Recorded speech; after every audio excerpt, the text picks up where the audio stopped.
ॐ स्थापकाय च धर्मस्य सर्वधर्मस्वरूपिणे अवतारवरिष्ठाय रामकृष्णाय ते नमः। श्री माँ शारदा देवी का जीवन चरित्र स्वामी गंभीरानंद जी महाराज द्वारा लिपिबद्ध। भार समर्पण इस चैप्टर का हम पाठ कर रहे थे और उसमें भी हमने देखा कि किस तरह से गंभीरानंद जी महाराज हमको बताते हैं कि जो देवी है उसका जननी स्वरूप, इसकी आराधना करने की मनुष्य की इच्छा या तो फिर साधक की इच्छा क्यों रही, क्योंकि वो इस जननी के भीतर में अपनी माँ का एक प्रतिछवि देख सकता है, अपनी माँ को देख सकता है। बचपन से ही हम देखते आ रहे हैं कि हमारे प्रति माँ का अखंड प्रेम रहता है। हम कुछ भी करें उससे माँ के प्रेम का कोई रिलेशन नहीं है, इस अर्थ में कि यदि मैं अच्छा कार्य करूं तो फिर माँ मुझे स्नेह करेगी, यदि मैं कुछ मैं मिसचिफ करूं या मैं कुछ भी गड़बड़ करूं तो फिर माँ मुझे प्रेम नहीं करेगी। ऐसा कभी नहीं होगा। माँ मुझे प्रेम करती रहेगी चाहे मैं अच्छा कार्य करूं न कि ना करूं। तो ये जो अनकंडीशनल लव जो हम अपनी माँ से पाते हैं वही हम ईश्वर में देखना चाहते हैं, और इसीलिए ईश्वर का जननी स्वरूप आराधना करने के लिए, उपासना करने के लिए सबसे ज़्यादा सहज है। यदि हमारी गलती हो भी जाए उपासना में, यदि हमारे कर्म अच्छे हो न कि बुरे, गलती से बुरा कुछ कर दिया तो भी माँ उसको माइंड नहीं करेगी, हमको स्नेह और प्रेम करती रहेगी। तो इसको प्राप्त करने के लिए हम ईश्वरी में, भगवती में जननी स्वरूप देखना चाहते हैं। और ये जननी स्वरूप है वो उसकी आराधना करने की ये साधक की जो मनोवांछा थी उसी को पूर्ण करने के लिए, जैसे कि जगदम्बा ने इस बार माँ शारदा का स्वरूप धारण किया और हमारे बीच में वो अवतरित हुई है। तो गंभीरानंद जी का ये जो पैसेज है, one of the most beautiful in our literature, वो हम पाठ कर रहे थे। थोड़ा सा आगे देखते हैं। पिछली बार हमने देखा था कि ठाकुर ने कहा है कि मातृभाव है साधना की अंतिम बात। जब मनुष्य एक के बाद एक सभी साधनाओं के भावों में वो सिद्धि प्राप्त कर लेता है तब वो आखिर में मातृभाव में स्थित होता है। और इसका उदाहरण ठाकुर स्वयं है। ठाकुर ने जितने भी भावों की साधना कही गई है वो सभी भावों की साधना की है। शांत, दास्य, सख्य और फिर मधुर भाव, यहाँ तक कि वीर भाव भी, इन सब की साधना में ठाकुर सिद्ध हो चुके थे। अद्वैत निराकार की साधना में भी ठाकुर सिद्ध हो चुके थे। जब वो नेति नेति करके, इंद्रिय संयम करके, अपने मन को इस संसार से अलग करके, जब ईश्वर में अपने मन को वो एकाग्र कर रहे थे या तो फिर आत्म भाव में स्थित हो रहे थे, उस समय यह सब साधनाओं का उन्होंने अनुष्ठान कर लिया था। हमको पता है कि किस तरह से जटाधारी के पास में से ये वात्सल्य भाव की साधना सीखी, फिर ये तोतापुरी से अद्वैत भाव, या तो फिर ये जो भैरवी ब्राह्मणी के पास में से वीर भाव, और फिर ये सखी भाव या तो फिर मधुर भाव, उसकी साधना भी ठाकुर ने जो की थी उसके भी बहुत सारे विवरण हमारे पास में उपलब्ध है। हृदय का एक विवरण है, हृदय अर्थात कि ठाकुर का भांजा और ठाकुर का सेवक, उसका एक विवरण हमारे पास में है कि वो एक बार मथुर बाबू के जान बाजार के जो स्थित जो उनका घर था वहाँ पे गया था। मथुर बाबू यानी कि कालीवाड़ी के जो मालिक थी, कालीवाड़ी की जो जिसने स्थापना की, रानी रासमणी, उनके जामाई। तो मथुर बाबू का ठाकुर के ऊपर में बड़ा ही प्रेम था, बड़ा ही श्रद्धा थी। तो ठाकुर को वो दुर्गा पूजा के समय में या तो कोई भी उत्सव वगैरह होता है तो फिर मथुर बाबू ठाकुर को अपने घर ले जाते थे। और उस समय की जो पर्दा प्रथा थी कि स्त्रियों को पर पुरुष के सामने नहीं आना है, चेहरा हमेशा छुपा करके रखना है, या तो फिर ये घूंघट में या तो फिर ये अंदर महल कहा जाता था उस समय। अंदर महल अर्थात कि एक ऐसी जगह घर के भीतर में जहाँ पे बाहर के पुरुषों का प्रवेश अधिकार नहीं है, उस घर में रहने वाले जो पुरुष है वही सिर्फ वहाँ पे जाएंगे।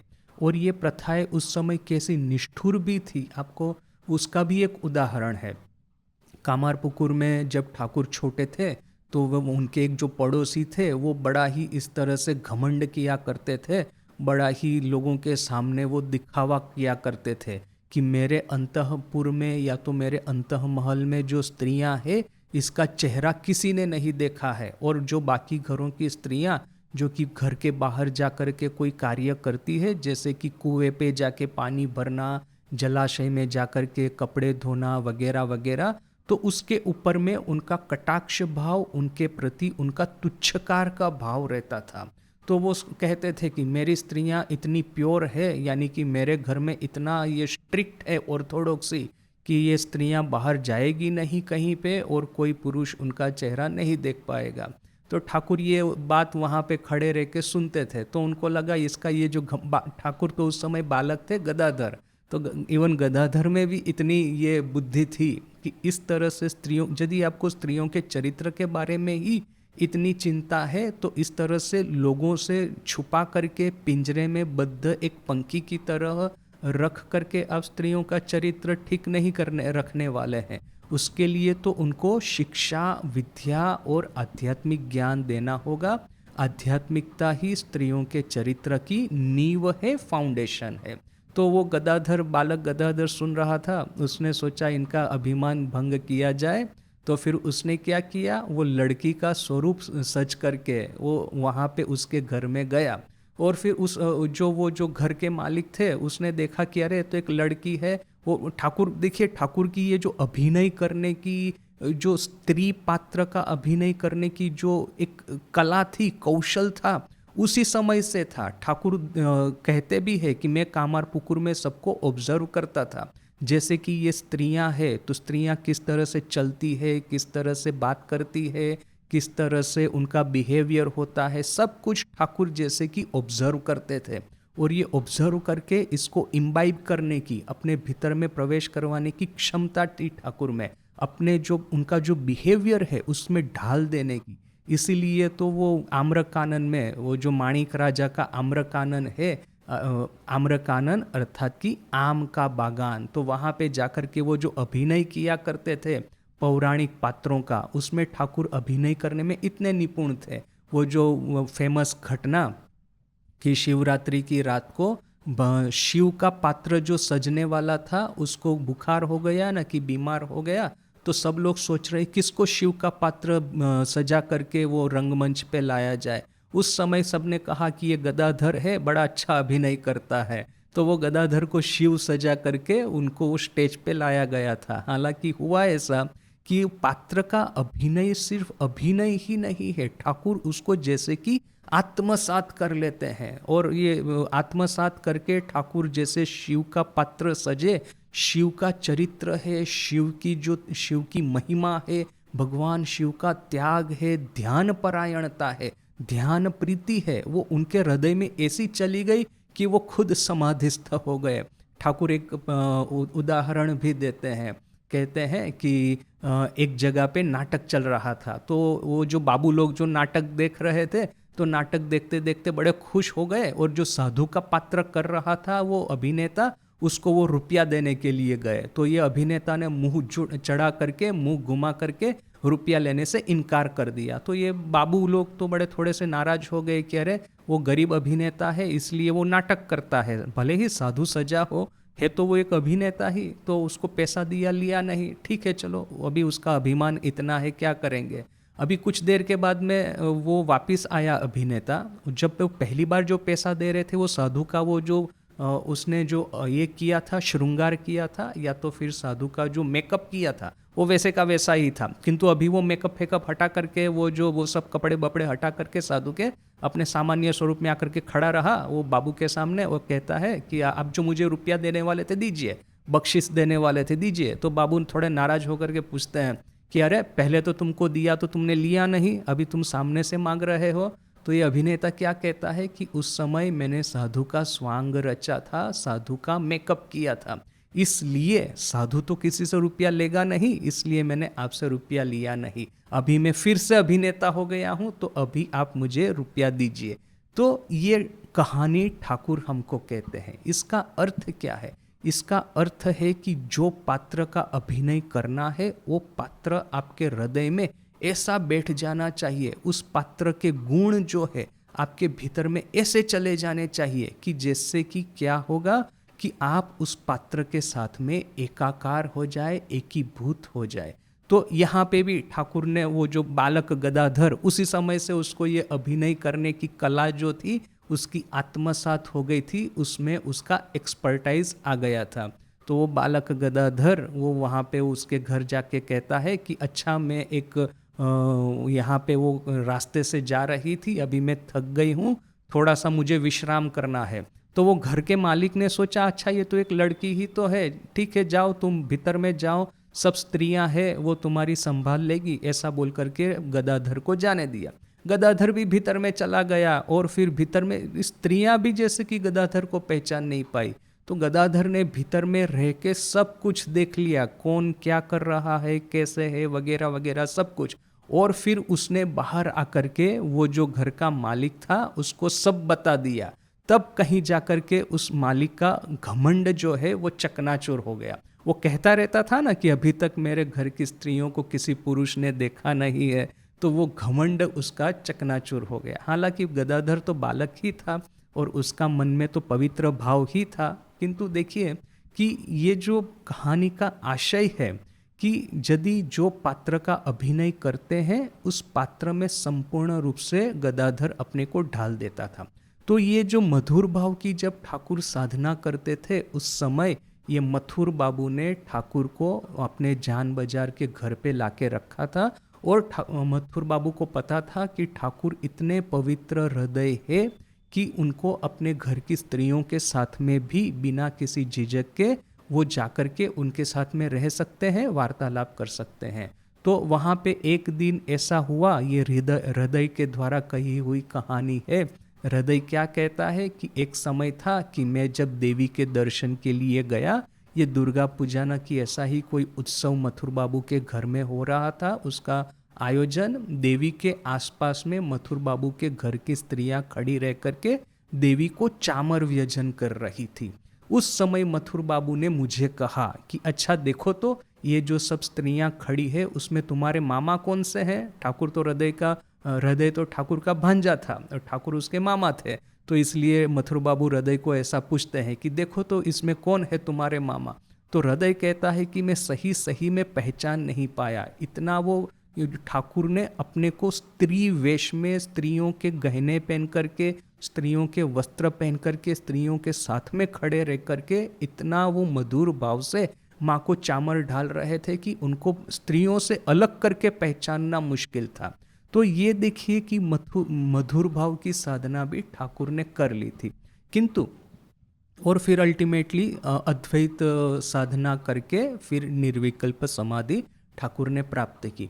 किंतु जब निर्विकल्प समाधि प्राप्त की तो जगन्माता का उनको जगन्माता की वाणी सुनाई दी। जगन्माता जगदम्बा क्या कहती है कि तू भावमुखे थाक, तुम भावमुख में रहो। ऐसा जैसे ही जगन्माता ने कहा, ठाकुर उस निर्विकल्प समाधि से उनका मन जो कि सागर में मिल गया था, अद्वैत सागर में, वहाँ से उनका मन, उनके संस्कार तो नहीं किंतु एटलीस्ट उनकी जो मेमोरीज है वो वापिस आई और फिर वो पृथ्वी पे वापिस लौटे और फिर वो भावमुख में रह रहे हैं। किंतु जब भावमुख में रह रहे हैं तब वो कौन से भाव में रह रहे हैं? जितने भाव की उन्होंने साधना की है वो सब भाव तो अभी भी उनके भीतर में है ही है। मधुर भाव की साधना, दास्य भाव की साधना, सख्य भाव की साधना, अद्वैत वेदांत में निर्विकल्प समाधि में चले जाना बार बार, यह सब तो हमने कथामृत में पढ़ा भी है और लीला प्रसंग में भी पढ़ा है, भक्तों के मुंह से भी हमने सुना है किंतु जो एक भाव जो कि थ्रू आउट ठाकुर ने मेंटेन किया है बाद के जीवन में, वो है संतान भाव। ठाकुर कहते हैं मेरा संतान भाव है, माँ ने मुझे संतान भाव में रखा है, और ये भाव है बड़ा शुद्ध भाव। तो इसीलिए ठाकुर कहते हैं यहाँ पे कि मातृभाव है साधना की आखिरी बात, मातृभाव है साधना की अल्टीमेट जो कहेंगे डेस्टिनेशन। और फिर साथ में स्वामी विवेकानंद ने भी कहा है कि जगत में माँ का स्थान सबसे ऊपर में है। और फिर आगे क्या कहते हैं गंभीरानंद जी, आमी आमार बुद्धि के इष्टे विलय पूर्वक एकांत विश्वास ও তদাশ্রয়তা সহাজে মাধুর্যময় চিদ্রস আস্বাদন করা যদি সাধকের কাম্য হয় তবে ঈশ্বরীয় মাতৃত্বে সেই অভীষ্ট প্রদানের अमोघ शक्ति निहित रहिया छे। आमी और आमार, मैं और मेरा, इस बुद्धि को इष्ट में यदि विलय करके, इष्ट में यदि उसको समर्पण करके, एकांत विश्वास अर्थात कि संपूर्ण विश्वास और ईश्वर के ऊपर में संपूर्ण आश्रय करके, ईश्वर को संपूर्ण रूप से आश्रय करके माधुर्यमय चित्ररस का आस्वादन करने की यदि साधक की इच्छा हो, तो ईश्वर के मातृत्व में इस इच्छा को पूर्ण करने की, अभीष्ट प्रदान की, यह सब शास्त्रीय शब्द है, अभीष्ट प्रदान अर्थात की इच्छा पूर्ण करने की अमोघ शक्ति रही हुई है। यदि मैं चाहता हूँ कि मेरा जो अहंकार है, मेरी जो कामना वासनाएं है, मेरी जो अस्मिता है, योग शास्त्र में देखेंगे कि अविद्या के बाद में सर्वप्रथम आता है अस्मिता। अस्मिता अर्थात कि ये मेरा नाम है, ये मेरा शरीर है, ये मेरी मेमोरीज है, ये मेरे संस्कार है, ये मेरे कर्म है, ये मेरी जाति कुल शील है, यह सब कुछ जिसको कि मैं मेरा कह रहा हूँ, इस मेरेपन से छुटकारा पाने के लिए यदि मैं जैसे कि संपूर्ण रूप से ईश्वर में विलीन हो जाना चाहता हूँ, मेरे संस्कारों को, मेरे कर्म को संपूर्ण रूप से इष्ट को अर्पण कर देना चाहता हूँ, और जो माधुर्यमय ये जो भावरस है उसका मैं यदि पान करना चाहता हूँ, तो इस आशा को पूर्ण करने की, इस अभिष्ट प्रदान करने की अमोघ शक्ति, ये जननी भाव है, मातृत्व भाव है ईश्वर का, उसमें रही हुई है। देखिए ये सेंटेंस है थोड़ा कॉम्प्लिकेटेड, इसके भीतर में थोड़ा सा देखना होगा। सबसे पहले तो है कि आमी और आमार, मैं और मेरा, इस बुद्धि को हमको विलय क्यों करना है ईश्वर के भीतर में। क्योंकि देखिए अभी जैसे मैं आज सुबह का ही मैं मेरा उदाहरण बताता हूँ कि मैं मंगल आरती से आकर के मेरे कमरे में बैठ कर के आँख बंद करके थोड़ा सा जप करने का प्रयास कर रहा था। तो उस समय अब जैसे जप करना प्रारंभ करता हूँ, वैसे ही आपको तो पता ही है कि दुनिया भर के जितने भी विचार है सब अपने मन में आकर के इकट्ठा हो जाते हैं, और जैसे कि एक ऐसा तूफान मचाते हैं कि जप करना तो कहाँ रह गया, और ये सब विचारों की वजह से हमारा एंग्जाइटी लेवल, हमारा ब्लड प्रेशर बढ़ जाता है, ऐसा होता है। तो उस समय मुझे ऐसा लगा कि मैं यदि मैं न रहता, ये जो मेरी मेमोरीज है, मेरी ये जो याददाश्त है, ये जो सब मेरे जो रिस्पॉन्सिबिलिटीज़ है, मेरा ये जो कर्तव्य का भाव है, ये सब यदि कुछ क्षण के लिए यदि चला जाता, मैं अपने ब्रेन का जो स्विच ऑफ थोड़े क्षण के लिए यदि कर पाता तो कितना अच्छा रहता। मेरा ब्रेन स्विच ऑफ हो गया है किंतु मेरा हृदय चल रहा है, और हृदय में मैं अपने इष्ट देवता के दर्शन कर सकता हूँ। यदि ये अपने ब्रेन की स्विच ऑन और ऑफ हमारे हाथ में रहती तो हमारी कितनी सारी समस्याओं का वो निराकरण हो जाता। हमको ना ही ब्लड प्रेशर बढ़ता, हमारी ना ही एंग्जाइटी बढ़ती, हमको ना ही किसी एडिक्शन में जाना पड़ता, क्योंकि ये मन के भीतर में जो कचरा पड़ा हुआ है वो आकर के हमारे सामने वो इस तरह का एक तुमुल युद्ध खड़ा करते हैं, एक ऐसा तांडव नृत्य खड़ा करते हैं कि उससे बचने के लिए ही तो फिर मन को मारने के लिए तो हम ये सब एडिक्शन वगैरह का सहारा लेते हैं। किंतु वो तो हो गया एक ऐसा एडिक्शन कि जिसको सेवन करने से हमारे मन में तमस ही बढ़ेगा। एक सात्विक एडिक्शन है, वो हो गया तामसिक एडिक्शन। वो शराब पीना या तो फिर ऐसे जो कुसंग है, ऐसे लोगों का संग करना जिसका चरित्र अच्छा नहीं है, धूम्रपान करना वगैरह वगैरह, या तो फिर आजकल लोग घंटों घंटों भर तक ये सोशल मीडिया देखते रहते हैं, ये शॉर्ट वीडियोस देखते रहते हैं, यूट्यूब पे जाकर के कुछ न कुछ देखते रहेंगे। तो ये सोशल मीडिया आज का एक बहुत बड़ा एडिक्शन है। किंतु यह सब एडिक्शन ऐसे हैं जो कि हमारे मन को तमस की ओर ले जाते हैं। उसके अलावा होते हैं सात्विक एडिक्शन। ये सात्विक एडिक्शन क्या है? तो वो है ये भाव। यदि कोई एक भाव का आश्रय लेकर के ईश्वर के साथ में यदि हम वार्तालाप करें, इस तरह से हम इमेजिनेशन करें कि हाँ मैं फिर से वही दक्षिणेश्वर में चला गया हूँ, वही ठाकुर का चिर परिचित कमरा गंगा के किनारे, भागीरथी के किनारे, एक और है काली मंदिर, दूसरी ओर है ये पंचवटी। पंचवटी में ठाकुर ने साधना की है, काली मंदिर में साक्षात जाग्रता जगदम्बा जगत जननी आद्याशक्ति विराजमान है। और इन दोनों के बीच में ठाकुर का कमरा है, ठाकुर और माँ स्वयं वहाँ पे उनकी जो खाट है उसके ऊपर में विराजमान है। और उनके सामने में ये सब नरेन है, राखाल है, ये तारक है, ये बाबूराम है, योगेन है, लाटू है, ये लोग सब बैठे हुए हैं, सब यंग लड़के, और मैं भी उनके साथ में बैठा हुआ हूँ। मैं जब ये सब इमेजिनेशन करता हूँ तो मेरी एक फेवरेट पोजीशन भी है, वो मैं सब समय वहीं पे बैठूंगा। वो कौन सी है? तो यदि आपने ठाकुर का कमरा देखा होगा तो गंगा की ओर एक दरवाजा खुलता है, बाहर में एक छोटा सा एक वरांडा जैसा भी है, सर्कुलर वरांडा है बाहर में। तो मैं बैठता हूँ एग्जैक्टली वो दरवाजे के पास में, जिससे कि मैं सामने देखूँ तो मुझे माँ और ठाकुर दिखाई दे, मैं अपने लेफ्ट साइड में देखूं तो ये नरेन है, राखाल है, वे लोग सब लड़के ध्यान कर रहे हैं, और मैं राइट साइड में यदि देखूं तो ये भागीरथी कल कल करती बह रही है। अर्ली मॉर्निंग का समय है, मध्य रात्रि का समय है, वो घर में एक टीम टीम करके प्रदीप प्रज्वलित हो रहा है। और फिर ठाकुर और माँ के साथ में मेरा संतान भाव है, वो पिताजी है, ये माँ है, और उनका पवित्र स्नेह मेरे हृदय में प्रसारित हो रहा है। तो ऐसा जब मैं इमेजिनेशन करता हूँ तो मेरे मन में ऐसी शांति फैल जाएगी कि ये जो संस्कारों का ये तांडव नृत्य है वो एटलीस्ट उस समय के लिए बंद हो जाएगा और मेरा मन शांत हो जाएगा। तो ये मन को शांत करने के लिए मुझे एक एडिक्शन चाहिए। देखिए, एडिक्शन और बाकी सब कार्य में फ़र्क क्या है वो समझना है। एडिक्शन इतना स्ट्रॉन्ग अट्रैक्शन होता है। अब जैसे कि मैं अपनी ऑफिस में जाकर के काम करता हूँ, मुझे जो ड्यूटी दी गई है, मैं यदि पुजारी हूँ तो मैं मंदिर में जाके पूजा करता हूँ।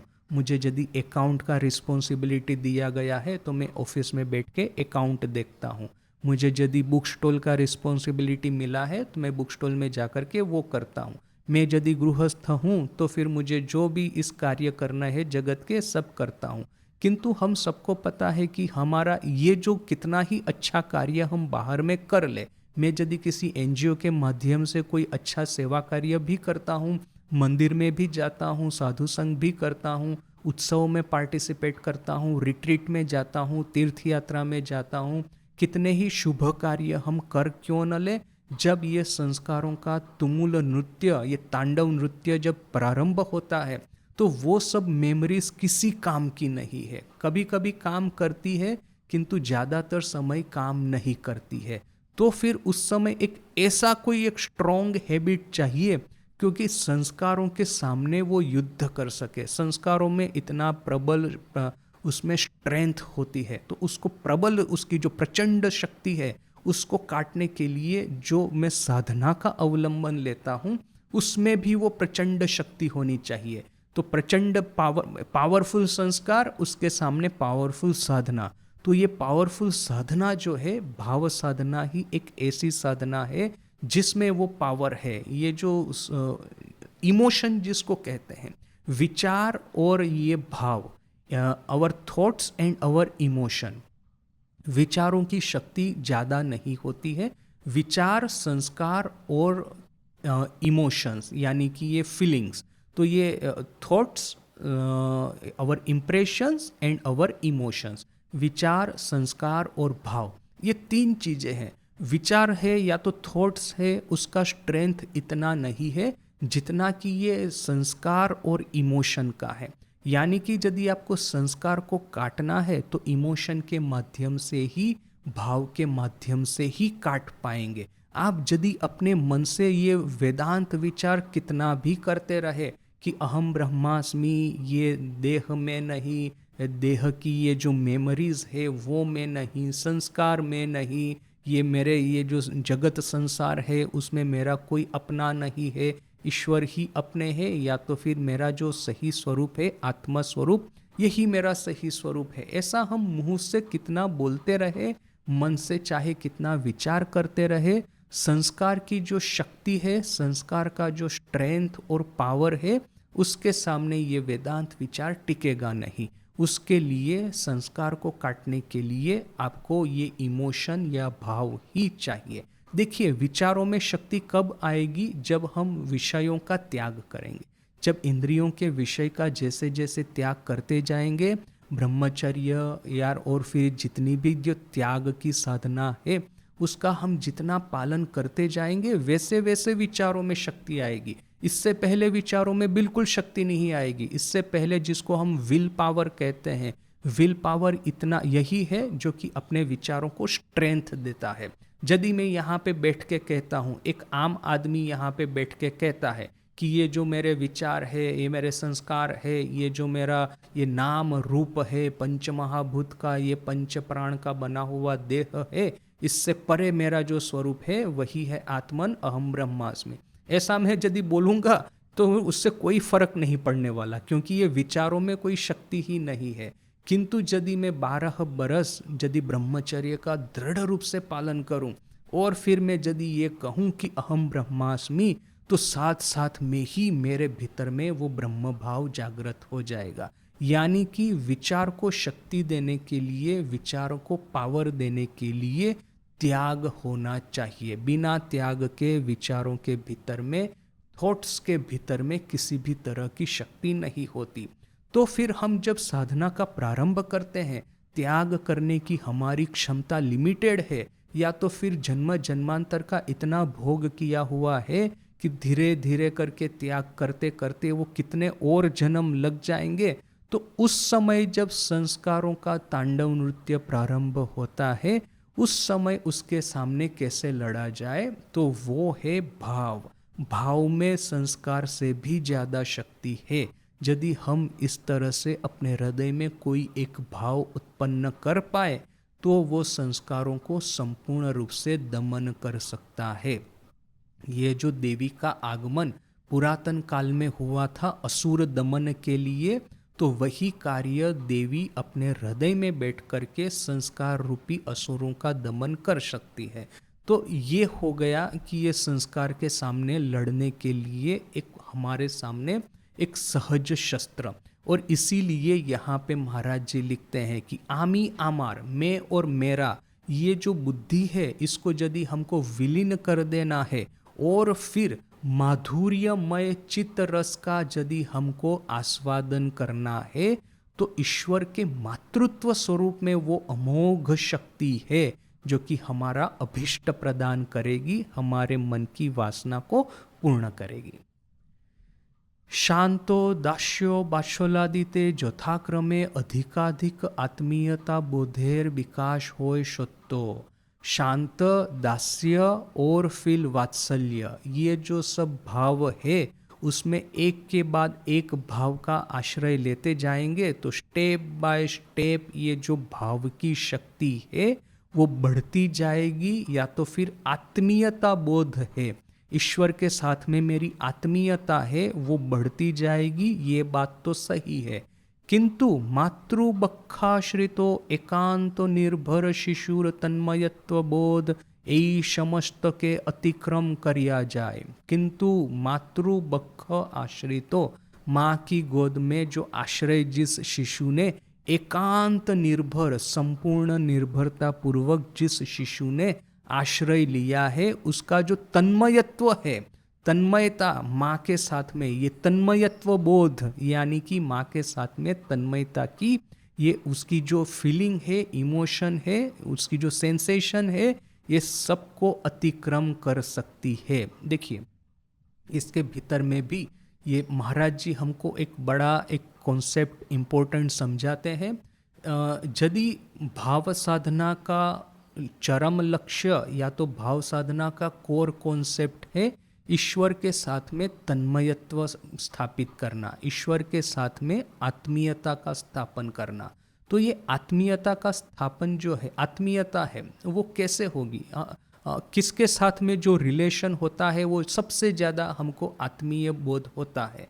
तो यदि मैं किसी का मित्र हूँ तो फिर मुझे वो मेरा मित्र अपना जैसे लगना, अपनापन जो है वो मित्र में मुझे लगने लगेगा। शांत भाव यदि मेरा है, यानी कि ये दो नेबर्स है, पड़ोसी है, वो दोनों बड़े सात्विक है, तो वो जैसे वो घर से बाहर निकलता है एक पड़ोसी, तो दूसरा पड़ोसी उसको ग्रीट करता है, भाई कैसे हो, अच्छे हो कि नहीं, ऐसा। तो ये हो गया शांत भाव, दोनों बड़े शांति से साथ साथ में रह रहे हैं। यहाँ पे जो अपनापन होगा इस पड़ोसी के साथ में, इससे ज़्यादा अपनापन होगा ये जो मेरा मित्र है उसके साथ में। क्यों? क्योंकि मित्र के साथ में आत्मीयता ज़्यादा होती है। अभी मैं यदि किसी का दास हूँ, यदि मैं किसी का सेवक हूँ, तो उसमें हो सकता है कि ये जो आत्मीयता है उसका बोध उससे भी ज़्यादा होगा। वात्सल्य भाव है, जैसे कि माँ का अपने बच्चे के प्रति जो भाव है वो उससे भी ज़्यादा आत्मीयता लेके आएगा, क्योंकि माँ का संतान के साथ में एकात्मता है, संतान के साथ में जो प्रेम और स्नेह है वो रिश्ता इतना गहरा है कि दो पड़ोसी के बीच में, या तो दो मित्र के बीच में, या तो फिर दास और जो मालिक है इन बीच में जो आत्मीयता है, इनके बीच में जो स्नेह प्रेम है, इससे कहीं ज़्यादा संतान का अपने माँ का अपने संतान के प्रति है। किंतु यहाँ पे महाराज जी लिखते हैं कि एक संतान जो है अपनी माँ की गोद में संपूर्ण रूप से आश्रय ग्रहण करके एकदम शांति से आनंद से बैठा हुआ है, उसका जो माँ के साथ में तन्मयत्व होगा, एकात्मता होगी, वो that will be greater than any other भाव। बाकी जितने भी भाव है, बाकी जितने भी नाते हैं, बाकी जितने भी रिश्ते हैं, इसमें से ये शिशु का माँ के साथ में जो प्रेम स्नेह और नाता जो है वो सबसे ज़्यादा गहरा होगा। माँ के साथ में उसकी आत्मीयता सबसे ज़्यादा होगी, माँ के साथ में तन्मयता सबसे ज़्यादा होगी। यानी कि देखिए यहाँ पे और एक कॉन्सेप्ट जो महाराज देते हैं, माँ का बच्चे के ऊपर में जो प्रेम है उससे जो बच्चे के साथ में आइडेंटिफिकेशन होता है, उससे ज़्यादा ग्रेटर आइडेंटिफिकेशन या तो तन्मयत्व या तो ये जो आत्मीयता बच्चे का माँ के साथ में होता है। क्यों? माँ अपने बच्चे पे संपूर्ण रूप से भरोसा करके संपूर्ण रूप से निर्भयशील नहीं है। माँ को तो और भी बहुत कुछ करना है, बच्चे को जन्म तो दिया है, गर्भ में उसका लालन पालन तो किया है, किंतु जैसे ही बच्चे का प्रसव होता है तो फिर बीच बीच में माँ को बच्चे को एक जगह पे सुला करके, या तो फिर अपनी जो और कोई है घर में, पिताजी है या भाई बहन है, जो भी है, उनके हाथ में दे करके उसको खाना भी बनाना है, घर का काम भी करना है, और बहुत कुछ उसको करना है। माँ के पास में सिर्फ बच्चे को लेकर के रहना ये कोई संभव नहीं होता है, ये तो हम सब ने देखा है। जबकि बच्चा जो है उसका जो पूरा जीवन है, उसका पूरा जगत है वो माँ ही है। माँ छोड़ करके बच्चे को कुछ समझ में भी नहीं आता। माँ के 10 संतान हो सकते हैं, किंतु संतान की जननी या तो फिर माँ तो एक ही हो सकती है। यानी कि माँ के यदि एक से ज़्यादा संतान है, सबके ऊपर में ध्यान देना है, किंतु प्रत्येक संतान उसके तो एक ही माँ है, एक ही माँ के भीतर में उसका पूरा जगत है। यानी कि जननी का अपने संतान के ऊपर में स्नेह है, जननी का अपने संतान के साथ में जो आइडेंटिफिकेशन है, तन्मयता है, ये इससे भी ज़्यादा तन्मयता, इससे भी ज़्यादा अपनापन, इससे भी ज़्यादा एकांत निर्भरशीलता, आश्रयशीलता ये बच्चे की अपने माँ के ऊपर में होती है। यानी कि संतान भाव जननी भाव से भी ज़्यादा पावरफुल है। इसलिए यहाँ पे कहते हैं कि मातृबक्षाश्रितो माँ की बखो अर्थात की गोद, माँ की गोद में जो आश्रित है, या तो फिर माँ के साथ में जो बच्चा रह रहा है, उसकी जो एकांत निर्भरशीलता है, उससे तन्मयत्व ये सबको अतिक्रम कर जाता है। ये पहले जितने भी भाव वर्णित किए हैं उससे भी ज़्यादा स्ट्रॉन्ग भाव, इससे भी ज़्यादा गहन भाव इस बच्चे के भीतर में होता है। आबार साधक चाय ताहार इष्टो कृपा परबोश होइया एवं ताहार समस्त दुर्बलता सर्व प्रकार अक्षमता भूलिया परिपूर्ण स्नेह ताहा के कोले टान्या लई बैन। और फिर साधक चाहता है कि उसके इष्ट कृपा परवश होकर के, कृपा से विगलित होकर के, साधक की समस्त दुर्बलता है, सर्व प्रकार की अक्षमता है, उसको भूल करके स्नेह से परिपूर्ण होकर के उसको अपनी गोद में उठा ले। साधक यदि आप विधिवादी भक्ति करेंगे या तो फिर वेदांत साधना करेंगे, उसमें साधक को क्या करना है उसके लंबे लंबे उपदेश दिए गए हैं। आपको काम कांचन, ये पंचक्लेश, षडरिपु, अष्टपाश, जो कुछ भी है सबका त्याग करके अपने मन को शुद्ध करके ईश्वर पे मन को एकाग्र करना है। आत्म तत्व का चिंतन, स्मरण, मनन, निधिध्यासन करना है।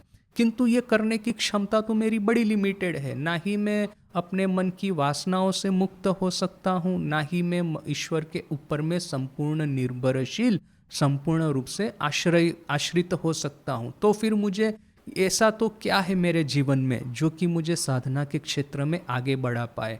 जैसे कि वो ठाकुर कहते हैं ना कि जब तक बच्चा अपने पिताजी का हाथ पकड़ करके चलता है तब तक संभावना है कि उसकी बच्चे की जो ग्रिप है वो कमजोर है, वो छूट जाएगा पिताजी का हाथ, वो गिर भी जाएगा।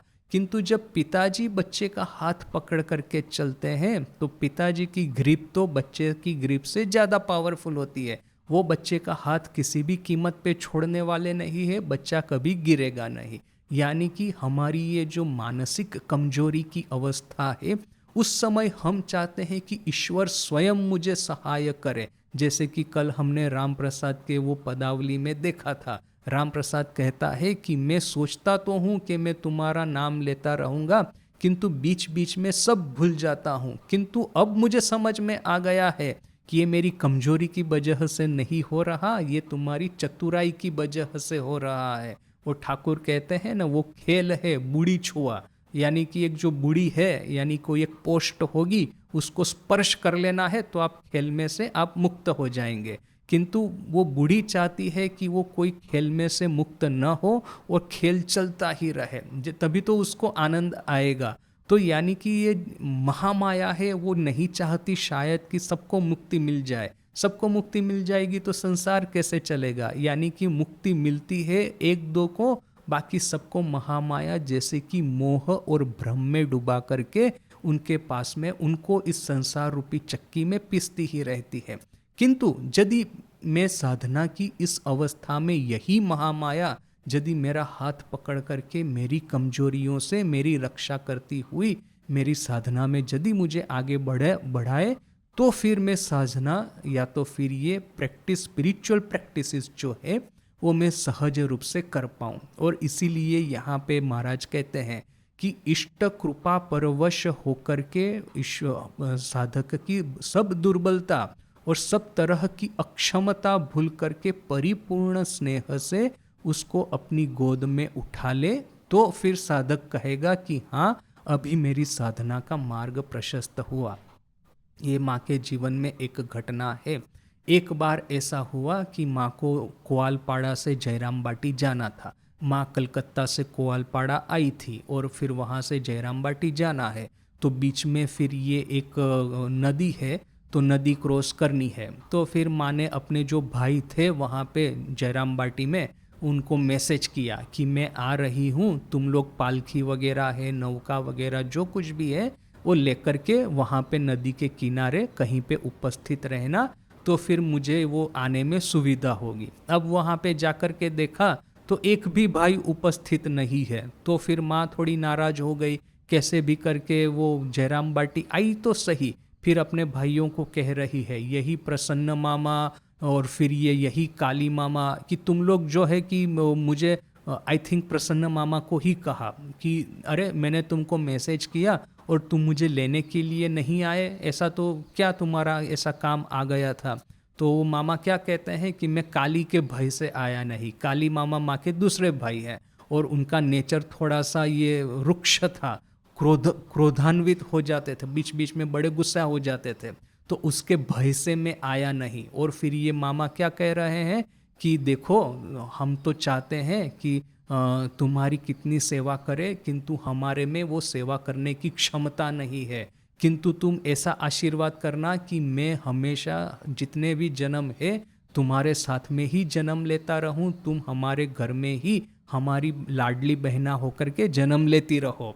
तो ऐसा आशीर्वाद मांग रहे हैं। तो माँ कहते हैं कि बस हो गया, बहुत हो गया तुम लोगों के संसार में मेरा जन्म लेना। किंतु देखिए जो मामा ने जो कहा, प्रसन्न मामा मोस्ट प्रोबेबली उन्होंने जो कहा वो कितनी सही बात है कि आप तुम्हारी सेवा करने की हमारे में क्षमता नहीं है। ये जो छोटा सा जो तुमने काम दिया कि ये पालकी या नौका करके तुमको लेने के लिए आए, वो भी मैं नहीं कर पाया, किंतु तुम मुझे ये आशीर्वाद देना कि मेरे संसार में मेरी बहना होकर के तुम बार बार जन्म लो। तो उस समय तो माँ ने मुंह पे जो कुछ भी कहा हो, किंतु देखिए कि साधक के हृदय की यही बात है कि माँ की सेवा करने की क्षमता हम लोगों में कितनी है, त्याग करने की, तपस्या करने की, श्रद्धा भक्ति यह करने की, या तो निष्काम कर्म करने की, ये ध्यान करने की, यह सब क्षमताएं हम में कितनी है, बड़ी अल्प है। इसके बावजूद हम अपने हृदय से माँ को प्रार्थना करते हैं कि तुम मुझे अपना अबोध संतान समझ करके, मूर्ख संतान समझ करके अपनी गोद में उठा लेना। ध्येयो इष्टपूर्तिर मुखे से এই विचार शून्य स्नेहपूर्ण हास्य देखिया निजेर भविष्यत संबंधे निश्चित होते चान। वो ध्येय और इष्ट मूर्ति, जो इष्ट मूर्ति है, जो मेरा इष्ट है, जो मेरी जननी है, जगदम्बा है, उसके मुंह पे ये विचार शून्य स्नेहपूर्ण हास्य, ये हास्य देख करके मैं अपने भविष्य के बारे में निश्चिंत होना चाहता हूँ। मेरे जो इष्ट है उनके चेहरे पे हास्य देख करके मैं अपने भविष्य के बारे में निश्चिंत होना चाहता हूँ। किंतु किस तरह का हास्य, यहाँ पे महाराज जी लिखते हैं विचार शून्य और स्नेहपूर्ण। विचार का अर्थ क्या है? जजमेंट, कि यदि मैं अच्छा काम करूँगा तो आप मेरे से खुश होंगे, यदि मैं बुरा काम करूँगा या तो फिर अच्छा काम करने की मेरे में क्षमता नहीं है तो आप मेरे पे नाराज हो जाएंगे। इसको कहते हैं विचार, या तो कहते हैं जजमेंट देना, जजमेंटल नेचर होना। मैं चाहता हूँ कि मेरे जो इष्ट है उनके चेहरे पे मैं विचार शून्य हास्य देखना चाहता हूँ। मेरे कार्यकलाप, मेरे कर्म, मेरी साधना, मेरा व्यवहार, मेरी क्षमता चाहे अच्छी हो न कि बुरी, ज़्यादा हो न कि कम, मैं चाहता हूँ कि ईश्वर मुझे जज न करे। ईश्वर ये न सोचे कि अच्छा इसने ज़्यादा काम किया है तो मैं इसको ज़्यादा स्नेह करता हूँ, ये कम साधना करता है तो कम स्नेह करूँगा। ऐसा नहीं, जो कोई भी संतान है सबको एक समान ट्रीट करे। इस तरह का विचार शून्य स्नेहपूर्ण हास्य मैं अपने इष्ट के चेहरे पे देखना चाहता हूँ, और इस तरह का हास्य देखूंगा तभी तो जैसे कि मेरे मन में मेरे भविष्य के प्रति संपूर्ण रूप से निश्चिंतता प्रवेश करेगी। ये ऐसा हो गया कि एक माँ और पिताजी के दो लड़के हैं, उसमें से एक लड़का जो है पढ़ाई लिखाई में ज़्यादा माहिर है और एक लड़का जो है पढ़ाई लिखाई में बड़ा ही पीछे है। तो पिताजी शायद देखेंगे कि जो अच्छा पढ़ाई लिखाई करता है तो उसको बीच बीच में अच्छी गिफ्ट ला करके दे, और जो पढ़ाई लिखाई नहीं कर सकता है, जिसके की ग्रेड्स है अच्छे नहीं आ रहे हैं, तो उसको बीच बीच में धमकाए कि तुम अच्छे से स्टडी करो वरना तो तुमको कुछ भी मैं ला करके नहीं दूंगा, ना ही नई बाइसिकल ला के दूंगा, ना ही नए कपड़े। तो ये दूसरा बच्चा जो है, जो अबोध है, अनपढ़ जैसा है, मूर्ख है, वो उसको पता है कि पिताजी तभी प्रेम करेंगे जबकि मेरा स्टडी अच्छा होगा। किंतु माँ जो है, माँ के लिए दोनों संतान समान है। जो पढ़ाई लिखाई अच्छे से करता है, जो कंसिस्टेंटली ए ग्रेड लाता है और दूसरा लड़का है कंसिस्टेंटली फेल होता है, दोनों को माँ समान स्नेह करेगी। माँ ये विचार नहीं करेगी कि ये लड़का ज़्यादा बुद्धिशाली है, ये मूर्ख है। लड़का है तो प्रेम करना है, जो उसका क्या बिहेवियर है, क्या परफॉर्मेंस है, क्या क्षमता है, क्या कैपेसिटी है, भविष्य में उसको माँ की सेवा करने की क्या क्षमता होगी, इस सब चीज़ों की ओर माँ देखती नहीं है। तो ये हो गया मातृत्व का आइडियल। अभी ये जो यहाँ पे समर कैंप चल रहा था, तो मैंने उसमें देखा कि दो बहनें आती है। तो एक जो बहन है, छोटी बच्चियाँ ही थी दोनों, तो वो तो नॉर्मल है, किंतु जो दूसरी जो थी बहन, उसका वो प्रीमेच्योर बर्थ हुआ था और कुछ माने डिफेक्ट रह गई है उसके बिहेवियर में। तो वो एक जगह पे बैठ नहीं पाएगी, इधर उधर दौड़ करके चालू क्लास में चली जाएगी। वो हम कहेंगे तो वो सुनेगी नहीं, या तो समझने की क्षमता नहीं है। समहाउ कुछ इंटेलेक्चुअल डेफिशिएंसी रह गई है। वो जो कल वो राम प्रसाद कहता था ना कि आमी आमी की आटा से छेले, भोय कोरीना चोख रांगाले। मैं क्या वो प्रीमेच्योर बच्चा हूँ, इंटेलेक्चुअल फिजिकली कमज़ोर हूँ कि तुम आँख निकालोगी, आँख लाल करोगी तो मैं डर जाऊंगा? तो वैसे ही यहाँ पे ये थोड़ी इस दूसरी बहन का बिहेवियर थोड़ा सा उस प्रकार का था। किंतु उसके जो पिताजी दोनों बहनों के, वो दोनों को रखने के लिए आते थे, उसका मैंने बिहेवियर देखा। वो दोनों के प्रति समान स्नेह करते हैं। ऐसा नहीं कि वो जो एक नॉर्मल है और एक थोड़ी सी एबनॉर्मल है तो दोनों के प्रति उनका बिहेवियर डिफरेंट हो, ऐसा मैंने नहीं देखा। अभी घर में क्या होता है आई डो नॉट नो, किंतु ये जो सुपरफिशियल ऑब्जर्वेशन करके मुझे ये दिखा, तो ऐसा होना चाहिए। This is the ideal. यदि आपका संतान है, आपके एक से ज़्यादा संतान है, तो सबके प्रति समान स्नेह होना चाहिए। मेरे पास में कभी कभी इस तरह की एक डिवोटी ने मुझे कहा था। वो कहती है कि मैं और मेरा भाई, वो लड़की और उसका भाई, तो दोनों को उसकी माँ फिर क्या करती है, भाई के ऊपर में ज़्यादा ध्यान देगी, अच्छा खाना बना करके देगी, और वो खुद बेचारी लड़की है तो उसका इतना ध्यान नहीं रखेगी। तो वो बोलती है मुझे इस बात का इतना दुख होता है। तो मैंने देखो कि यह सब चीज़ें हम वैसे पढ़ते तो है कि लड़कों के ऊपर में ज़्यादा प्रेम रहता है, लड़की के ऊपर में कम प्रेम रहता है, ये जो होता है कभी कभी, तो सुना था, देखा कभी नहीं। एटलीस्ट हमारा जो फैमिली है उस फैमिली में मैंने ऐसा कभी नहीं देखा। तो किंतु सुना ही है सब ये सब चीज़ें। किंतु इसने जब मुझे कहा तो पहली बार मुझे ये एक लाइव एग्जाम्पल देखने को मिला।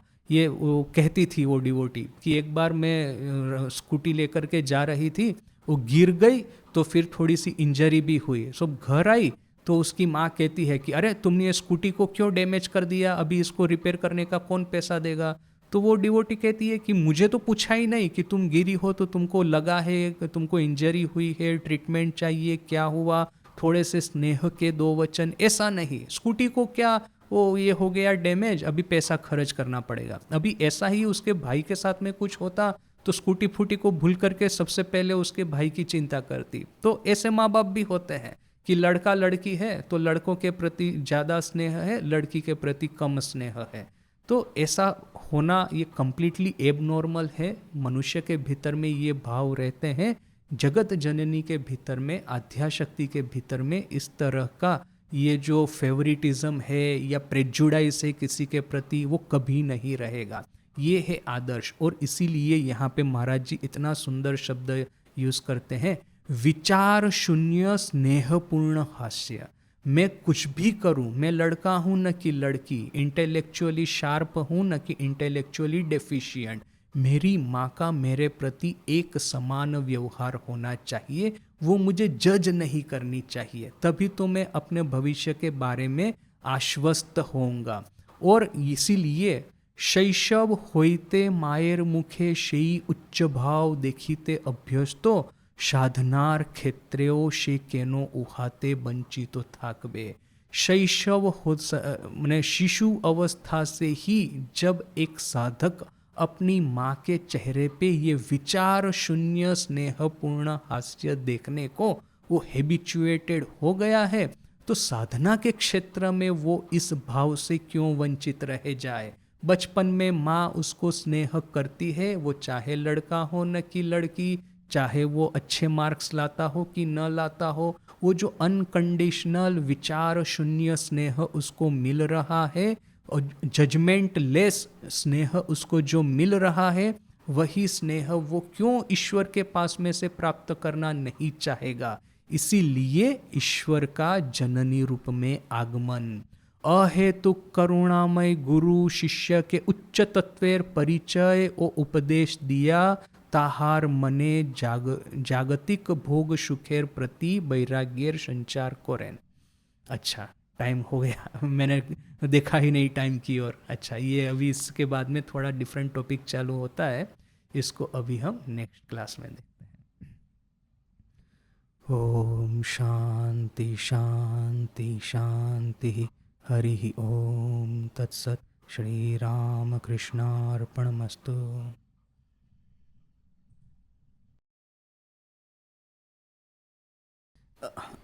डिफरेंट है और लिंक भी है। देखिए, भाव यदि मुझे किसी के साथ में स्थापित करना है तो उसका सानिध्य चाहिए। अब जैसे मैं अपने घर में माँ पिताजी के साथ में रह रहा हूँ, बहन के साथ में रह रहा हूँ, स्कूल में यदि जाता हूँ तो मेरे मित्र है मेरे साथ में, यदि मैं जॉब करता हूँ तो मेरे बॉस है। तो जो एक शारीरिक या तो फिर कहेंगे कि फिजिकल जो नियरनेस है, उसके माध्यम से ये भाव प्रकट होता है, राइट। अभी साधना के क्षेत्र में तो ये संभव नहीं है। मैं वैकुंठ में न कि कैलाश में जाकर के भगवान शिव के साथ में तो मैं बैठने वाला नहीं। वो शारीरिक या तो फिर ये जो फिजिकल नियरनेस है वो तो होने वाली नहीं। तो फिर मुझे तो इमेजिनेशन ही करना है कि मैं दक्षिणेश्वर में गया हूँ या कैलाश पे गया हूँ या वैकुंठ में हूँ या whichever, whoever is my इष्ट, अद्वैत वेदांत की साधना कर रहा हूँ तो मैं अपने हृदय में आत्मन का दर्शन करता हूँ। But everything happens on the field of imagination. वहाँ पे फिजिकल इंटीमसी या फिजिकल नियरनेस नहीं है। यानी ईश्वरीय भाव यदि मुझे प्रकट करना है तो मुझे इमेजिनेशन का ही सहारा लेना पड़ेगा। देखिए, थकाने वाली चीज कब होगी कि जबकि भाव प्रकट नहीं होता है। इट इज़ लाइक आइंस्टाइन का फेमस उदाहरण है रिलेटिविटी। किसी जर्नलिस्ट ने जाकर के, न्यूज़पेपर रिपोर्टर ने जाकर के आइंस्टाइन को पूछा कि हमको तो मैथमेटिक्स आता नहीं है, आप हमको रिलेटिविटी समझा दीजिए एकदम सहज भाषा में।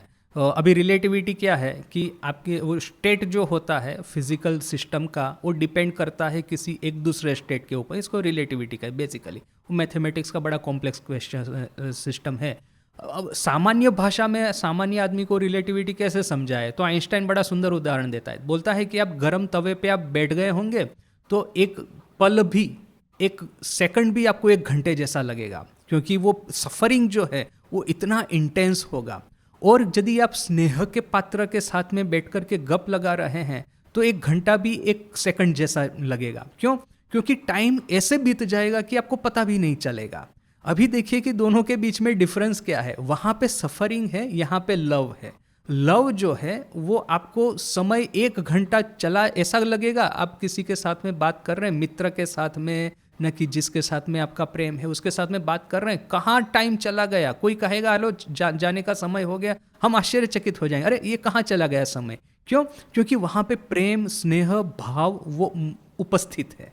तो वैसे ही इमेजिनेशन हम यदि स्टार्ट करेंगे और स्नेह जब प्रकट जब तक नहीं होता है तब तक ये हमको हार्ड वर्क लगेगा ये मेंटेन करना। मैं दक्षिणेश्वर में हूँ, ठाकुर के सामने बैठा हूँ, अब ये पूरी इमेजिनेशन मेंटेन करना मुश्किल है। किंतु एक बार ये भाव धारा बहने लगती है फिर वो सहज हो जाएगा। फिर कहाँ टाइम चला जाएगा आपको पता ही नहीं चलेगा।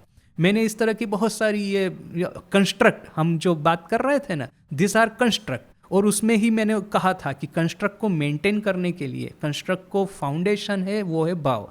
यदि भाव नहीं रहेगा तो ये कंस्ट्रक्ट टिकेगा नहीं, वो फिर एक बर्डन हो जाएगा। आप जैसे कि वो आप बिजनेस में आपको कोई बिजनेस प्लान बनाना है तो कितना डिफिकल्ट होता है। वो आप घर आएंगे तो पूरा थक जाएंगे कि मुझे नेक्स्ट 5 साल में कहाँ पे इन्वेस्ट करना है, किस तरह से मैन्युफैक्चरिंग वो ये सब करना है। It's a very exhausting work. तो जब तक भाव नहीं रहेगा तो वो एग्जॉस्टिंग हो जाएगा। किंतु एक बार कंस्ट्रक्ट खड़ा किया, उसमें भाव यदि बहने लगा तो फिर कहाँ टाइम चला जाएगा पता ही नहीं चलेगा। मेरा खुद का एग्जाम्पल है। मैं जब रांची में ट्राइबल एरिया में जाता था, मुझे इतना अच्छा लगता था। और दूसरे कुछ कुछ लोग थे, मैं उनको फोर्स करता था, अरे चलो ना मजा आएगा, वहाँ पे गांव है, जंगल है, पहाड़ है, नदी है। वो बोलेगा अरे भाई रास्ते इतने डेंजरस है, और जीप में तो तुम्हारे जंपर नहीं है। वो सीधा वो ऐसा लगता है कि वो फुल बॉडी मसाज कर रहे हैं वहाँ जाने के समय। मुझे बैक पेन हो जाता है, मुझे ये हो जाता है। मैंने सोचा अरे भाई ये सब चीज़ें मुझे फ़र्क भी नहीं पड़ता। क्यों? क्योंकि वो उनके प्रति मेरी सहानुभूति थी। So I have really felt it. वो फिजिकल हार्डशिप वो लगती नहीं है उस समय। देखिए ठाकुर के जीवन में इसको हमको स्पष्ट ये प्रोग्रेशन दिखता है कि वो पहले भाव साधना की, उसके बाद में तोतापुरी के पास में ये जब वेदांत साधना कर रहे थे, ठाकुर क्या कहते हैं, बार बार माँ का वो जो मूर्ति है नज़र के सामने आ जाता है। तो फिर मैंने क्या किया, ज्ञान असी से मूर्ति को काट दिया, और जैसे ही मूर्ति को काटा सीधा मेरा मन हु करके वो ब्रह्म भाव में विलीन हो गया। किंतु जब वो निर्विकल्प समाधि में स्थित हुए और उनको ये आदेश मिला कि तू भावमुख्य था, तो फिर से वो संतान भाव लेकर के वापिस आए। यानी कि ये तो पूरा एक चक्र है। यहाँ पे बिगिनिंग और एंड पैरेलल ये सब नहीं, हमारा जो डेवलपमेंट है कि भाव साधना करके आपने संस्कारों से मुक्ति प्राप्त की, उसका अर्थ है कि आपने विषय वासनाओं से मुक्ति प्राप्त की। जैसे विषय वासनाओं से मुक्ति मिलेगी, आपका विल पावर बढ़ेगा। फिर इस विल पावर से, ज्ञान रूपी असी से मैं माया को काटूंगा और आत्म साक्षात्कार प्राप्त करूंगा। और फिर हो सकता है कि नेति नेति करके यदि निर्विकल्प समाधि में चला जाऊं। ज़्यादातर हम लोगों के साथ में क्या होगा कि भाव साधना करके विल पावर बढ़ाना है, विल पावर बढ़ा करके मन को वासना मुक्त करके मन को आत्म साक्षात्कार, आत्म तत्व में एकाग्र करना है। तो हमारे लिए ये दोनों पैरेलल चलेगा। हमको इस जीवन में एटलीस्ट, मुझे तो ऐसी कोई आशा नहीं है कि मुझे निर्विकल्प समाधि मिलेगी, किंतु इस आशा की एक जन्म में मिलेगी। उस आशा को रख करके हम दोनों पैरेलल करते जाए कि यहाँ पे भाव साधना करके विल पावर को बढ़ाते रहे और बढ़े हुए विल पावर से, विषय वासनाओं से मुक्त होकर के आत्म तत्व में एकाग्र करते रहे। ये भाव और ये विचार मार्ग दोनों साथ साथ में चले, जहाँ तक हम चलाते रहे। और एक जन्म ऐसा आएगा कि ठाकुर की तरह निर्विकल्प समाधि में चले जाएंगे। तो जब निर्विकल्प समाधि में वो जो थ्रेशोल्ड है, वो थ्रेशोल्ड पे जाने के समय हमको भाव से मुक्ति पानी होगी। उस समय ये ज्ञान असी से भाव को काट देंगे और निर्विकल्प समाधि में जाएंगे। और फिर यदि ये नसीब हुआ कि माँ कहेगी कि जाओ वापिस, तो फिर से उसी भाव का आश्रय लेकर के वापिस आएंगे, राइट। सो किंतु जब तक वो नहीं होता है तब तक हमको दोनों को पैरेलल चलाना है। इसमें होता क्या है पता है, देखिए उम्र अपना काम करती है, इसीलिए एक बार साधना का जोर लगा करके एक स्टेबल सिचुएशन में पहुंच जाना है। अभी फिजिकल हेल्थ तो अपनी जगह पे है, किंतु यदि जहाँ तक ये विषय वासनाओं के मुक्त होने की ये बात है, एक बार जोर लगा करके हमको एक स्टेबल सिचुएशन में पहुंच जाना है। जैसे वो ठाकुर उदाहरण देते हैं ना कि वो खलासी है, नौका चला रहा है, जब वो तूफान आता है तो सब छोड़ करके वो जो पाल है उसका जो सेल, उसको पकड़ करके तूफान पार कर जाता है, स्टॉर्म वो क्रॉस कर जाता है, फिर आराम से बैठ करके वो हुक्का पीता है, वो धूम्रपान करता है। तो वैसे ही ये साधना के क्षेत्र में एक बार जब तक शरीर और मन स्ट्रांग है, एक बार साधना करके कुछ ना कुछ एक प्राप्त कर लेना है।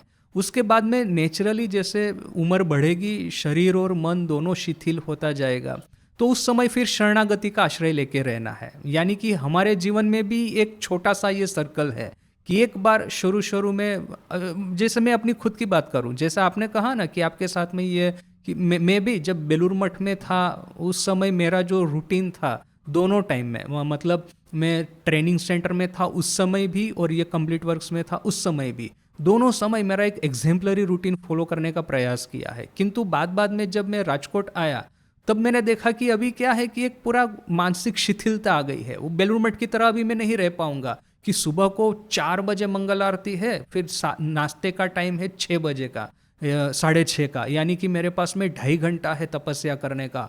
तो सॉलिड बैठ करके जब ध्यान कर लिया, फिर वहाँ पे साइड टेम्पल जितने भी है 3-4 चक्कर लगा लिए फटाफट चलते चलते, और सामने सूर्योदय हो रहा है, वो देखते देखते संध्या का समय है, तो संध्या आरती 7 बजे के आसपास की समाप्त होगी और 6:30 के आसपास, 7 बजे के आसपास समाप्त होगी, और फिर 9 बजे खाने का टाइम है, तो आराम से मुझे 3 घंटा मिल जाता है। मैं पूरा 3 घंटा गंगा के किनारे बिताता था एकदम। 2-4 साल जो मैं रहा, पक्का मैंने नियम किया था कि संध्या आरती के बाद का समय तो गंगा किनारे ही बिताना है।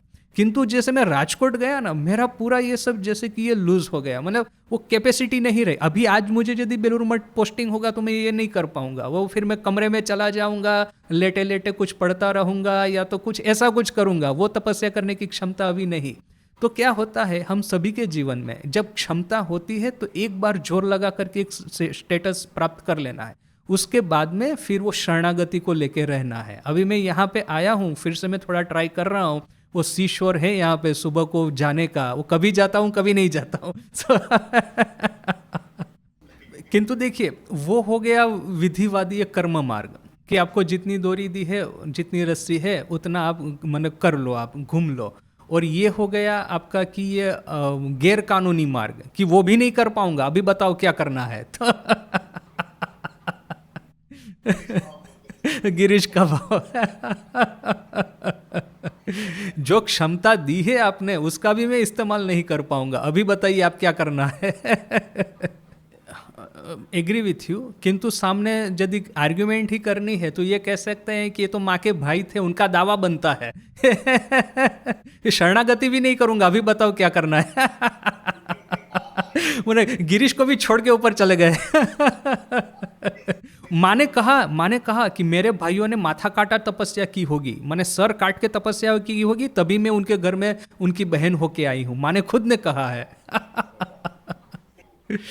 वो जो हाजरा वहां पे बैठा रहता था, तो हाजरा क्यों बैठा रहता है, वो ठाकुर उसकी, देखिए वो बड़ा सुंदर डायलॉग है ठाकुर और नरेन के बीच में। और ठाकुर कहते हैं कि वो वहां पे, मैंने सुना ऐसा, ठाकुर कहते हैं कि मैंने ऐसा सुना, लोग कहते हैं कि वो उसके घर गया था किसी ब्राह्मण के घर पे, और उसको कहा कि मैं शौच करने के लिए जा रहा हूँ, मेरे साथ में लोटा लेके चलो हाथ धोने के लिए। तो ब्राह्मण लोग बड़े नाराज हो गए, ब्राह्मण का तो वो जाति कुलशील वो सब अभिमान होता है ना, वो हमको लोटा लेके जाने को कहा, तो शौच का ये क्या बात हो गई। तो ठाकुर ऐसा नरेन को कहते हैं कि मैंने ऐसा सुना है। तो नरेन कहता है कि नहीं नहीं, मैंने वो पूछ करके कंफर्म किया है कि वो ब्राह्मण लोग जो है उन्होंने सामने से ऑफर किया कि मैं लोटा लेके जाऊं कि आपके साथ में। तो देखिए कि यहाँ पे ये जब डायलॉग पढ़ते हैं ना, हमको लगता है कि ठाकुर जैसे कहीं सुनी बातों पे विश्वास करते हैं, और आश्चर्य लगा था मुझे शुरू में। और नरेन जो है वो पक्का इन्वेस्टिगेटर है, वो सब कुछ वो कंफर्म करके बात करता है। किंतु देखिए कि ये जो पहली नज़र से ऐसा लगता है, दूसरी नज़र से देखे ना, थोड़ा सा जो मेरी खुद की बुद्धि लगा करके मैं कह रहा हूँ, मुझे ऐसा लग रहा है कि ठाकुर जैसे कि हाजरा को एज एक काउंटर पॉइंट के रूप में खड़ा कर रहे हैं, जिसके साथ में इंटरेक्ट करके नरेन खुद कुछ सीखे, उसका खुद का चरित्र डीप हो। यहाँ पे ठाकुर जैसे कि माने एक नाटक करके एक पूरी बात कर रहे हैं, पूरा एक नाटक खड़ा कर रहे हैं, जैसे कि अभिनय कर रहे हैं कि मैंने ऐसा सुना हाजरा के बारे में, वो ऐसा है। तो सामने नरेन को किंतु जो पूरे क्या है कि जगत में वेदांत को फैलाना था, उसकी तो वो एक क्या कहे प्रैक्टिकल बुद्धि चाहिए। वो यदि ऐसी कही सुनी बातों पे विश्वास करेगा तो कैसे चलेगा। तो उसको ठाकुर को सिखाना है, तो इनडायरेक्टली इस तरह से हाजरा का वो माध्यम लेके सिखा रहे हैं। माँ ने खुद ने कहा था, किसी ने आके माँ को पूछा कि माँ देखिए ना, ठाकुर के संतान तो कितने बड़े त्यागी तपस्वी साधु निकले, और तुम्हारे संतान को देखता हूँ कि वे क्या कुछ गड़बड़ कर रहे हैं, क्या कर रहे हैं। तो माँ सामने फटाक करके उत्तर देती है, ठाकुर कितना वो सोच समझ करके शिष्य बनाते थे, और जितने असार है, जितने निकम्मे हैं, सब मेरे पास में भेज दिए हैं।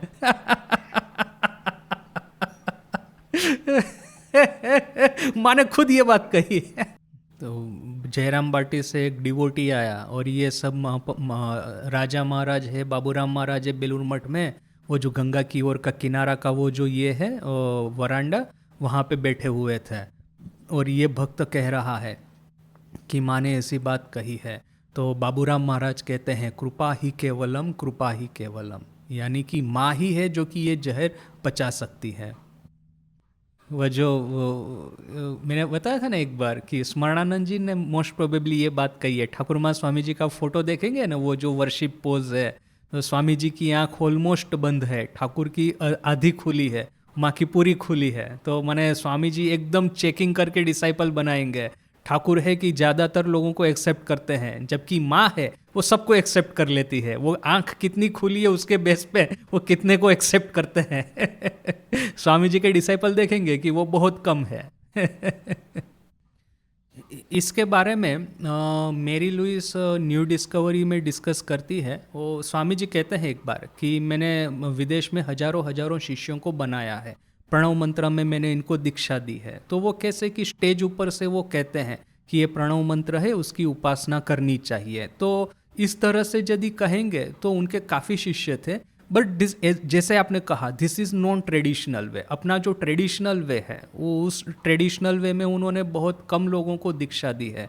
वो जो हरिपदो मित्र जो था, उसकी जो पत्नी थी इंदुमती देवी, मोस्ट प्रोबेबली यही नाम है उसका, तो उसको एक दीक्षा दी थी, फिर उसको लेटर भी लिखते हैं। तो इस तरह के डिसाइपल जो ट्रेडिशनल जो है वो स्वामी जी के आपको ज़्यादा नहीं मिलेंगे। और इसके बारे में मेरा जो अभी तक का जो थिंकिंग था कुछ समय पहले तक का, कि स्वामी जी ने खुद ने बाबूराम महाराज को कहा था कि तुम दीक्षा मत देना, राजा को दीक्षा देने देना, वरना तो तोर शिष्य दे लेठा लेठी होवे। अर्थात लेठा लेठी अर्थात कि लाठी लेके लोग आपस में लड़ाई झगड़ा करेंगे। वो जो गुरुवाद होता है ना कि मेरे गुरु बाबूराम महाराज है, मेरे गुरु है ब्रह्मानंद जी है, तो शिष्यों में झगड़ा होगा। तो ये सब बिना मतलब का भविष्य के संग में ये सब ना हो बोल करके संघ गुरु है वही दीक्षा दे, और कोई दीक्षा न दे तो अच्छा है। तो ये ट्रेडिशन जो है अपने ऑर्डर में उसी समय से चली आ रही है। तो मैं भी वही सोचता था कि स्वामी जी का भी शायद यही होगा कि राजा ही ट्रेडिशनल वे में दीक्षा दे, क्योंकि राजा महाराज को उन्होंने प्रेसिडेंट बनाया था। किंतु अभी जो मेरा जो लेटेस्ट थिंकिंग है, जैसे हमने ये फेजेस और पीरियड्स डिस्कस किए, कि स्वामी जी का फेज 1902 में समाप्त हो जाता है। उसके बाद में 20 साल माँ का ये जो मिनिस्ट्री चला है, यानी कि ये जो ट्रेडिशनल वे में दीक्षा देना स्वामी जी ने राजा महाराज को दिया ही है। More than that, Swami ji को पता है कि जगत जननी स्वयं यहाँ पे उपस्थित है, तो ये कार्य उसी के द्वारा हो रेदर देन कि मेरे द्वारा। तो माँ के लिए स्वामी जी ने स्टेज तैयार कर दिया है, किंतु फिर स्टेज तैयार होने के बाद में वहाँ से निकल लिए हैं। मुझे ऐसा लग रहा है, क्योंकि राजा महाराज के पास में दीक्षा जिन्होंने ली है वो बहुत सारी ये सब कहते हैं कि आज नहीं कल आओ, ये वो सब राजा महाराज का काफ़ी नाटक चलता है, किंतु माँ के पास में ऐसा कुछ नहीं है। एग्जैक्ट नंबर मुझे नहीं पता, किंतु अनुमान करके कह रहा हूँ कि माँ के दीक्षित ज़्यादा होंगे शायद। और वो क्या रूढ़िचुस्त समय था, यानी स्त्री गुरु हो ऐसा नहीं कि वो पुरुष गुरु होना चाहिए। तो अब जैसे कि मैंने बताया था शायद एक बार कि नागपुर की ही बात, तो मैं नागपुर में मेरा पोस्टिंग था, तो जो मठ की जो ज़मीन है वो जिसने दी है वो ऐसा कोई ब्राह्मण ही शायद होगा और काफ़ी ऑर्थोडॉक्स था। तो फिर उसका क्या कहना है पता है कि पहले तो राजा महाराज थे, तो राजा महाराज तो ब्राह्मण नहीं है, कायस्थ है, तो उनसे दीक्षा नहीं लूँगा। फिर थे ये महापुरुष महाराज, तो महापुरुष महाराज भी आई थिंक हाँ वो शायद ब्राह्मण हो गए, डोंट रिमेम्बर, हाँ वो नहीं, वो ब्राह्मण नहीं थे, तो उनसे भी दीक्षा नहीं ली। फिर अखंड नहीं थे ना, ब्राह्मण थे, अच्छा अच्छा, तो फिर शायद हाँ, तो फिर वो महापुरुष महाराज के पास में दीक्षा लेने को गए होंगे, तो महापुरुष महाराज ने दीक्षा देने से इनकार कर दिया कि माँ के रहते, राजा महाराज के रहते दीक्षा नहीं ली और मेरे पास आओगे दीक्षा लेने के लिए तो मैं दीक्षा नहीं दूंगा। तो वो स्त्री है उससे दीक्षा नहीं लेनी, ये ब्राह्मण नहीं है इसलिए दीक्षा नहीं लेनी। तो उस समय था ये सब, तो उस समय में माँ ने इतने लोगों को दीक्षा दी, which is something really great.